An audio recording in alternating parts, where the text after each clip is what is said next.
অসম সাহিত্য সভাৰ 1996-97 চনৰ মহানন্দ বৰুৱা শশীপ্ৰভা বৰুৱা বঁটা লাভ কৰা গল্প অপেক্ষা।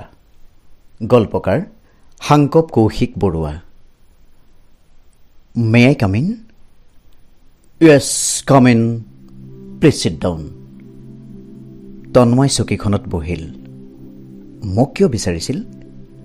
তন্ময়ে আন কোনো কথা নকৈ পোনপটীয়াকৈ সুধিলে, মিষ্টাৰ শৰ্মা? গোলমুখৰ প্ৰকাণ্ড মানুহজন খন্তেক ৰল। তন্ময়ৰ মুখলৈ এবাৰ পূৰ্ণ দৃষ্টিৰে চালে। তাৰ পাছত নিজৰ প্ৰায় চুলি নাইকিয়া তালুখনত হাতখন এনেই এবাৰ পাৰ কৰি দি কোঠাটোৰ খিৰিকীৰে বাহিৰলৈ চাই ৰল। তেওঁৰ দৃষ্টি অনুসৰণ কৰি তন্ময়েও বাহিৰলৈ চালে। ষ্ট্ৰেচাৰ এখনত দুজন মানুহে এজন মানুহ কঢ়িয়াই নিছে। স্বাভাৱিক ঘটনা দুয়োৰে বাবে। আপুনি কিবা এটা ক'ব খুজিছিল? মানুহজনে একো নোকোৱা দেখি তন্ময়েই পুনৰ সুধিলে। মই এটা জৰুৰী কথা ক'ব খুজিছিলোঁ। মানুহজন এবাৰ চকীখনত পোন হৈ বহি ল'লে। টেবুলত থকা ৰাইটিং পেড এটা ইফাল সিফাল কৰি পঞ্চাশোৰ্ধৰ মানুহজনে এবাৰ তন্ময়ৰ চকুলৈ আকৌ পোনপটীয়াকৈ চালে। I am sorry mister Sharma, your father's case is now a হপলেছ cash. What? স্বাভাৱিকতকৈ যথেষ্ট ডাঙৰকৈ তন্ময়ৰ মুখৰ পৰা শব্দকেইটা ওলাই আহিল। চাওক শৰ্মা, আপুনি মোৰ ল'ৰাৰ বয়সৰ প্ৰায়। আপোনাক এই কথাষাৰ কৰি মোৰ অকণো ভাল লগা নাই, কিন্তু মই নিৰুপায়। আমাৰ যিটো প্ৰফেশ্যন, সেইটো প্ৰফেশ্যনত মই অনেকবাৰ এনেকুৱা কথা ক'বলগীয়া হৈছে। তথাপি মই সঁচা কথা ক'বই লাগিব। কথাটো ডিটেক্ট কৰোঁতে বহুত বেছি সময় লাগি গ'ল। আৰ্লি ষ্টেজত পোৱাহেঁতেন কিছু আশা আছিল। তাতে ইছ'ফেগাছৰ লোৱাৰ থাৰ্ড বৰ কমপ্লিকেটেড এৰিয়া। কিন্তু ডাক্তৰ, আপুনিতো তেখেত ভাল হ'ব বুলি কৈছিল। কৈছিলোঁ, মই আশাও কৰিছিলোঁ। প্ৰথম অৱস্থাত কেম'থেৰাপিয়ে বৰ ভাল ৰেছপণ্ড কৰিছিল। সেইকাৰণে মই আশাও কৰিছিলোঁ আৰু বৰ আগ্ৰহেৰে ৰেডিঅ'থেৰাপিৰ কোৰ্চটো আৰম্ভ কৰিছিলোঁ। কিন্তু লাষ্ট এণ্ডস্কপি দুটা ৰিজাল্টে মোক একেবাৰে নিৰাশ কৰিলে।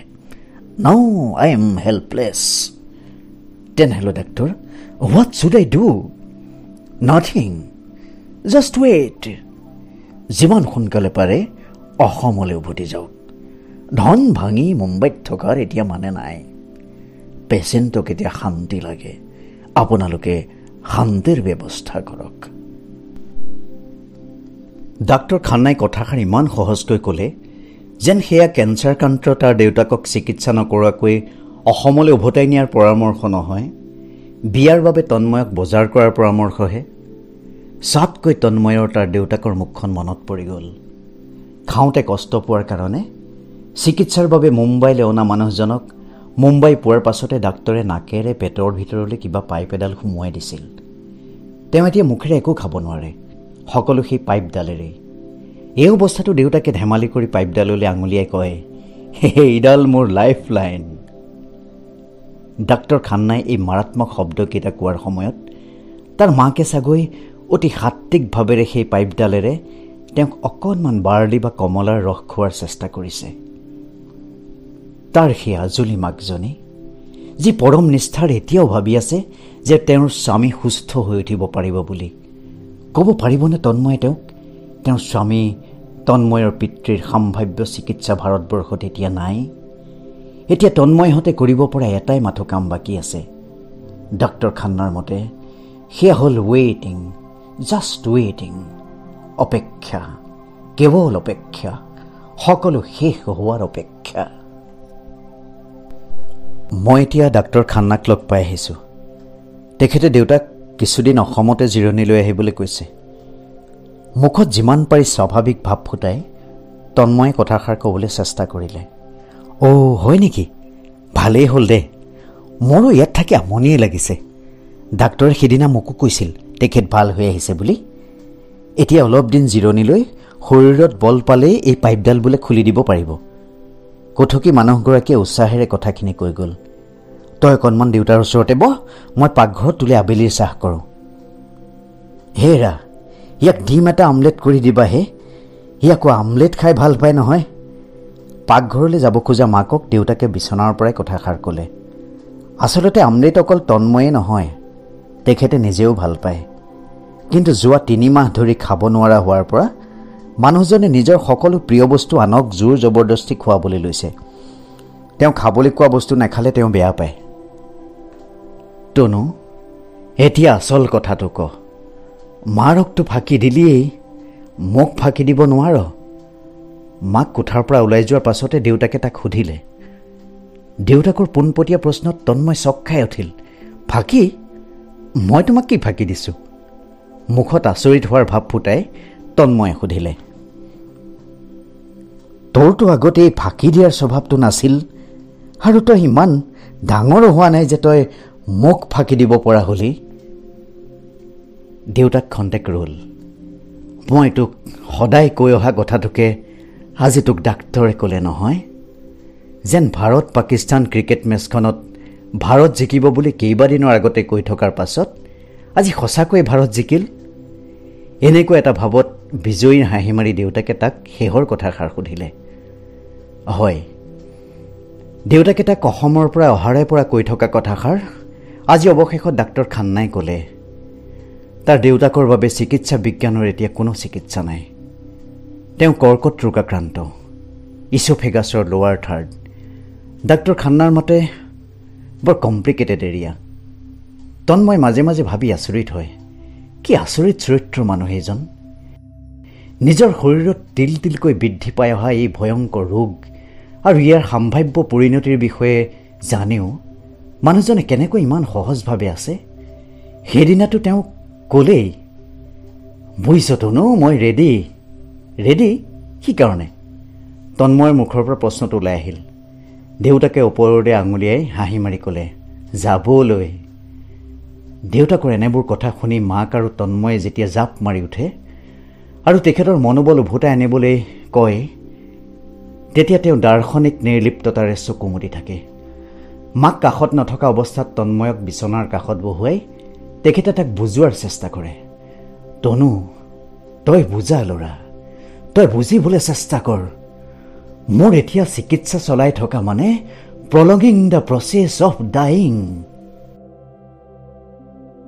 বৰ্জাৰ বিমানকোঠত প্লেনৰ চকা আহি স্পৰ্শ কৰোঁতে তন্ময়ৰ কাণত আকৌ শব্দকেইটা বাজি উঠিল, প্ৰলঙিং দ্য প্ৰচেছ অফ ডাইং। এতিয়াতো চিকিৎসা কৰাই প্ৰলং কৰাৰো একো উপায় নাই। ডাক্তৰ খান্নাই কোৱাৰ দৰে এতিয়া তাৰ এটাই কৰণীয়, সেইটো হ'ল অপেক্ষা। জাষ্ট ৱেইটিং, ন' মোৰ। ছাৰ, এই ফাইলটো অকণমান চাব নেকি? বৰবাবু মজুমদাৰ কোঠাটোলৈ সোমাই আহি ক'লে। কি ফাইল? সেইদিনা কল কৰা টেণ্ডাৰকেইখন ছাৰ। ঠিক আছে, থওক, মই পিছত চাম। হ'ব। মজুমদাৰ কোঠাটোৰ পৰা যাবলৈ ওলাল। 1 মিনিট ৰ'বচোন মজুমদাৰ। কথাষাৰ কৈ সন্মুখৰ চকীখনলৈ ইংগিত কৰি তন্ময়ে মজুমদাৰক ক'লে, বহক। কওক ছাৰ। আপোনাৰ দেউতা জীয়াই আছে? নাই, কেতিয়াবাই ঢুকাল ছাৰ। কেনেকৈ ঢুকাল? প্ৰেছাৰ আছিল, ষ্ট্ৰ'ক হ'ল, গুচি গ'ল। তেখেতে অকণো কষ্ট নাপালে নহয়? নাই, কষ্ট পোৱাটো কোনো কথাই নাই ছাৰ। ষ্ট্ৰ'ক হোৱাৰ আগমুহূৰ্তলৈকে তেখেতে বাৰীত কোৰ মাৰিয়ে আছিল। বাৰীতে চেঞ্চলেছ হ'ল, বাৰীতে শেষ হ'ল। আমিতো হস্পিটাললৈ নিবলৈও সময় নাপালোঁ। এ পিচফুল ডেথ। হ'ব, আপুনি যাওক। কিন্তু ছাৰ, হঠাৎ মোৰ দেউতাৰ কথা সুধিলে যে? নাই, এনে। মজুমদাৰ কোঠাৰ পৰা ওলাই যোৱাৰ পাছত তন্ময়ে চিগাৰেট এটা জ্বলালে। দীঘল টান এটা মাৰি ধোঁৱাখিনি নাকেৰে উলিয়াই সেই চকুকেইটা মুদি দিলে। মজুমদাৰৰ দেউতাকে অকণো কষ্ট নাপালে। এ পিচফুল ডেথ। মজুমদাৰৰ যিয়েই নহওক, তেওঁৰ দেউতাক কিন্তু লাকি। অকণো যন্ত্ৰণা নোপোৱাকৈ মানুহজন যাবগৈ পাৰিলে। কিন্তু তাৰ দেউতাক, অধ্যাপক সূৰ্যোদয় শৰ্মা, তেওঁৰ ইমান যন্ত্ৰণা কিয়? মৃত্যুৰ বাবেও মানুহে ইমান যন্ত্ৰণাৰে অপেক্ষা কৰিব লাগেনে? আজি 6 মাহ ধৰি মানুহজনে মুখেৰে একো এটা খাব পৰা নাই। নিয়মিতভাৱে গা ধোৱা দাড়ি কটা মানুহজনে আজি কিমান দিন গা ধোৱা নাই সি পাহৰিলেই। সপ্তাহত 2 দিনকৈ নাপিত এজন সি ঠিক কৰি দিছিল দেউতাকৰ দাড়ি কাটিবলৈ। কালি সিও কৈ গ'ল সি আৰু তেখেতৰ দাড়ি কাটিব নোৱাৰে, কাৰণ কাৰণ এটাই, মানুহজনৰ মুখত এতিয়া মঙহ নাই। মঙহ নাইকিয়া গালখনত সি খুৰ চলাব নোৱাৰে। মঙহ নাইকিয়া গাল। মজুমদাৰৰ দেউতাকৰতো মঙহ নাইকিয়া গাল হোৱা নাছিল। নাপিতা চাকৈ কোনোদিন মজুমদাৰৰ কাহি কোৱা নাছিল যে সি তেওঁৰ দেউতাকৰ দাঢ়ি কাটিব নোৱাৰে বুলি। মজুমদাৰ কিমান লাকি। মাকলৈ আজিকালি তন্ময়ৰ বৰ ভয় লাগে। যিমান পাৰে সি তেওঁৰ পৰা আঁতৰি ফুৰে। জিৰণি লৈ শৰীৰত শক্তি গোটাবলৈ বুলি মুম্বাইৰ পৰা অহা মানুহজনৰ স্বাস্থ্য ইয়ালৈ আহি যে ক্ৰমাৎ বেয়াহে হৈছে, সেয়া তেওঁ ধৰিব পাৰিছে। সেই মাকে প্ৰতি মুহূৰ্ততে তাক কৈ থাকে দেউতাকক আকৌ মুম্বাইলৈ নিয়াৰ ব্যৱস্থা কৰিব লাগে। কিন্তু মাকক সি কেনেকৈ কয় ডাক্তৰ খান্নাই কোৱা সেইষাৰ কথা? ভাৰতৰ যিকেইজন ৰেডিঅ'লজিষ্টৰ আন্তৰ্জাতিক পৰ্যায়ত নাম আছে তাৰ ভিতৰত ডাক্তৰ খান্না অন্যতম। সেই ডাক্তৰ খান্নাই কৈছে চিকিৎসা বিজ্ঞানত তাৰ দেউতাক অধ্যাপক সূৰ্যোদয় শৰ্মাৰ বাবে আৰু কোনো চিকিৎসা নাই।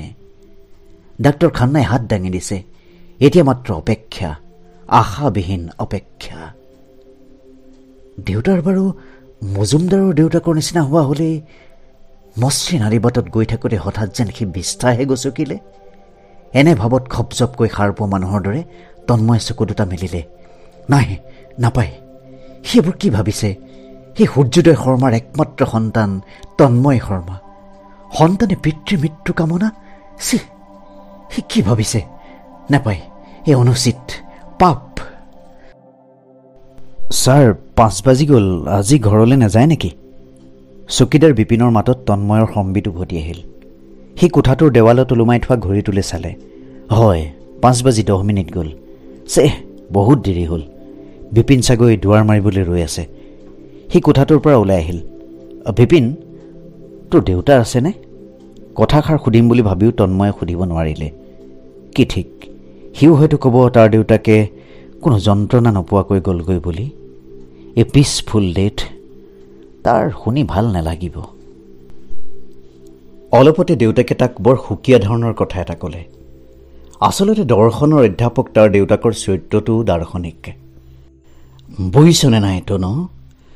তই চাকৈ ভাবিছ তোৰ দেউতাৰে বহুত পাপ কৰিছিল আৰু সেই পাপৰ ফলত তেওঁ এই যন্ত্ৰণা ভুগিছে। কিন্তু কথাবোৰ ইমান সহজ নহয়। ইমানলৈকে কৈ তেওঁ খন্তেক ৰৈছিল। দিন বাঢ়ি অহাৰ লগে লগে তেওঁৰ কথা ক'ব পৰা শক্তিটোও কমি আহিছিল। আজিকালি একেলেঠাৰিয়ে তেওঁ বেছি সময় কথা ক'ব নোৱাৰে। ভগৱানৰ অংকবোৰ ইমান সহজ আৰু পোনপটীয়া নহয়। তুমি ইমানখিনি পাপ কৰিলা, সেইকাৰণে তুমি ইমানখিনি যন্ত্ৰণা পাবা, বা তোমাৰ ইমানখিনি পাপ ইমানখিনি পুণ্যৰ লগত কটাকটি গ'ল, তেনেকুৱা ধৰণৰ হিচাপ এটা নাই। ইমানখিনি বুলি কওঁতে তেওঁ হাত দুখনেৰে এটা নিৰ্দিষ্ট পৰিমাণ বুজোৱাৰ চেষ্টা কৰিছিল। বাৰু ধৰি লওক, মই জীৱনত কিবা এটা ডাঙৰ অন্যায় কৰিছিলোঁ, যাৰ ফল মই আজি ভোগ কৰিছোঁ। কিন্তু সেই ৰত্নেশ্বৰৰ ল'ৰাটো, তাৰ কথা এবাৰ ভাবচোন। দেউতাক আকৌ অকণমান ৰৈছিল। সি ক্লাছ 5ত নপঢ়ে জানো? তন্ময়ে লাহেকৈ কৈছিল। সেই ক্লাছ 5ত পঢ়া ল'ৰাটোৱে কি ইমান ডাঙৰ পাপ কৰিলে, যাৰ কাৰণে সি আজি বন কেঞ্চাৰত ভুগিব লগা হৈছে? যি বয়সত তাৰ লগৰবোৰে হাতত ক্ৰিকেটৰ বেট লয়, সেই বয়সত তাৰ হাতত পেঙে শোভা পায়নে? দাৰ্শনিক নিৰ্লিপ্ততাৰে কথাখিনি কৈছিল যদিও দেউতাক যেন শেহৰ ফালে অলপ উত্তেজিত হৈছিল। বুজিছ তনু, ভগৱানৰ অংক, পাপ পুণ্য কৰ্মফলৰ হিচাপ বুজা ইমান সহজ নহয়। হয়, সঁচাকৈ সহজ নহয়। অফিচৰ পৰা ওলাই ৰাস্তাত ভৰি দিয়েই সি ৰিক্সা এখন মাতিব খুজিলে। পিছে পাছপাকতে সেই সিদ্ধান্তটো সলালে। নাই, ৰিক্সাত গ'লে ঘৰ সোনকালে পামগৈ। ঘৰ যিমান দেৰিকৈ পাম সিমান ভাল। আজিকালি তন্ময়ে যিমান পাৰে ঘৰৰ পৰা আঁতৰত থাকিব খোজে। হয়তো এয়া তাৰ পলৰীয়া মনোভাৱ। কিন্তু সি নিৰুপায়।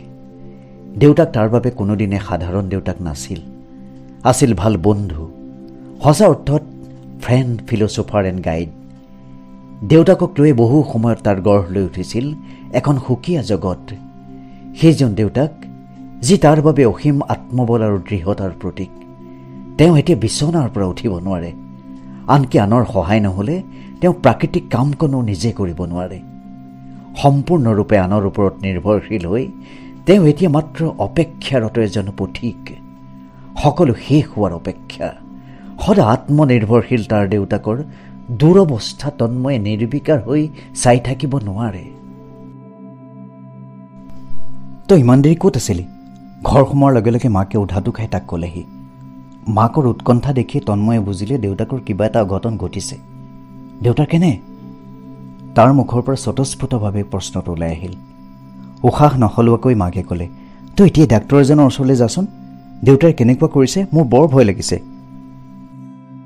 ডাক্তৰ বৰদলৈ যেতিয়া তন্ময়হঁতৰ ঘৰৰ পৰা ওলাই গ'ল, তেতিয়া নিশা 8 বাজি গ'ল। ডাক্তৰ ৰমেন বৰদলৈ দীঘল ডিগ্ৰী থকা ডাক্তৰ নহয় যদিও দীৰ্ঘদিনৰ অভিজ্ঞতাৰে পুষ্ট ডাক্তৰ। সেই তন্ময়ৰ দেউতাকৰ অৱস্থা বুজিবলৈ তেওঁৰ সৰহ সময় নালাগিল। বুজিছা ডেকা, দেউতাৰৰ ডিহাইড্ৰেশ্যন হৈছে, শৰীৰত পানী কমিছে। কিন্তু তেখেতৰ স্বাস্থ্যৰ যিটো অৱস্থা, সেইটো অৱস্থাৰে এতিয়া নাৰ্ছিং হোমলৈ নিয়া সম্ভৱ নহয়। সেই আজি ৰাতিটো মুখৰ পাইপডালেৰে যিমান পাৰা গ্লুক'জ পানী খুৱাবলৈ চেষ্টা কৰা। যদি অৱস্থা ভাল নহয় তেনেহ'লে কাইলৈ চেলাইন দিব লাগিব। কিন্তু মনত ৰাখিবা, তেখেতৰ মূল যিটো ৰোগ, এইবোৰ তাৰ চিকিৎসা নহয়। ডাক্তৰ বৰদলৈ যোৱাৰ পাছত 2 চামুচমান গ্লুক'জ পানী খুৱাই মাক বাথৰুমত সোমাল। যেতিয়াই টেনশ্যন বেছি হয় তেতিয়াই মানুহগৰাকীক বাথৰুমলৈ যাবলগীয়া হয়। দেউতাকৰ কাষত তন্ময় তেতিয়া অকলে। তনু, দেউতাকে লাহেকৈ মাতিলে। মাতটো তেখেতৰ তেনেই সৰু হৈ আহিছে। ডাক্তৰে হ'বলা কাইলৈ চেলাইন দিয়াৰ কথা কৈছে। হেহাই হেহাই তেখেতে তন্ময়ক সুধিলে, অঁ, তই বুজা হৈও নুবুজা হ কিয়? দেউতাক খন্তেক ৰ'ল। মোৰ অসুখ চেলাইনে ভাল কৰিব নোৱাৰে, সেইটো কথা তই ভালকৈ জান। এটা চেলাইন দিয়া মানে প্ৰলঙিং দ্য প্ৰচেছ অফ ডাইং। মোৰ যন্ত্ৰণা আৰু দীঘলীয়াহে কৰা। তই কথাটো বুজিবলৈ চেষ্টা কৰ। কিছু সময় পিতা পুত্ৰ কাৰো মুখৰ মাত নাই। তই মোক এটা সহায় কৰি দিব পাৰিবি তনু? কি? দেউতাকে তন্ময়ৰ হাতখন মুঠি মাৰি ধৰিলে। বৰ কৰুণ চাৱনিৰে তালৈ চাই দেউতাকে ক'লে, মোক মুক্তি লাগে। তই মোৰ মুক্তিৰ ব্যৱস্থা কৰিব পাৰিবি? তেনেকুৱাতে মাক কোঠালৈ সোমাই আহিল। আহিয়ে তেওঁ স্বামীৰ আলপৈচানত ব্যস্ত হৈ পৰিল। মাকৰ ব্যস্ততাৰ সুযোগ লৈ তন্ময় লাহেকৈ দেউতাকৰ কাষৰ পৰা উঠি একেবাৰে ঘৰৰ পদূলিমুখ পালেহি। পদূলিৰ গেটখনৰ কাষত ৰৈ সি খন্তেক ভাবিলে আৰু অৱশেষত সেই সিদ্ধান্তটো ল'লে। গেটৰ বাহিৰলৈ ওলাই সি মোকোকৈ খোজ ল'লে চাৰিআলিৰ চুকত থকা সৰু গণেশ মন্দিৰটোলৈ। আজি অনেক দিন সি এই মন্দিৰটোৰ সন্মুখেদি আহিছে, কিন্তু কোনোদিনে তাৰ ভিতৰ সোমোৱা নাই। মন্দিৰৰ গেটৰ কাষত চেণ্ডেলযোৰ সলকাই সি মন্দিৰৰ ভিতৰ সোমাল। নিশা তেতিয়া প্ৰায় 9 বাজি গৈছে। সেই মন্দিৰত স্বাভাৱিকতেই কোনো ভক্ত নাছিল। আনকি তাত থকা পূজাৰীজনো সম্ভৱ কেনিবা ওলাই গৈছে। মন্দিৰৰ থাপনালৈ চাই সি খন্তেক ৰ'ল। তাৰ পাছত মন্ত্ৰমুগ্ধ মানুহৰ দৰে থাপনাৰ সন্মুখত দীঘল দি পৰি তন্ময়ে বিৰবিৰাবলৈ ধৰিলে, হে প্ৰভু, আৰু অপেক্ষা নহয়। তুমি মোৰ দেউতাক যন্ত্ৰণাৰ পৰা মুক্তি দিয়া। এই আশাহীন অপেক্ষা, সীমাহীন যন্ত্ৰণাৰ তুমি মৃত্যু ঘটোৱা।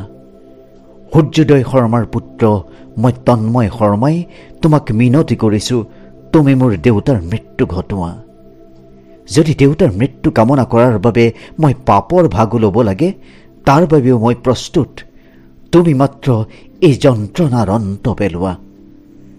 তন্ময়ে এই প্ৰথমবাৰৰ বাবে সভক্তিৰে সজ্ঞানেৰে তাৰ দেউতাকৰ মৃত্যু কামনা কৰিলে। অপেক্ষা। গল্পটি পাঠ কৰিলোঁ মই চন্দন ঠাকুৰে।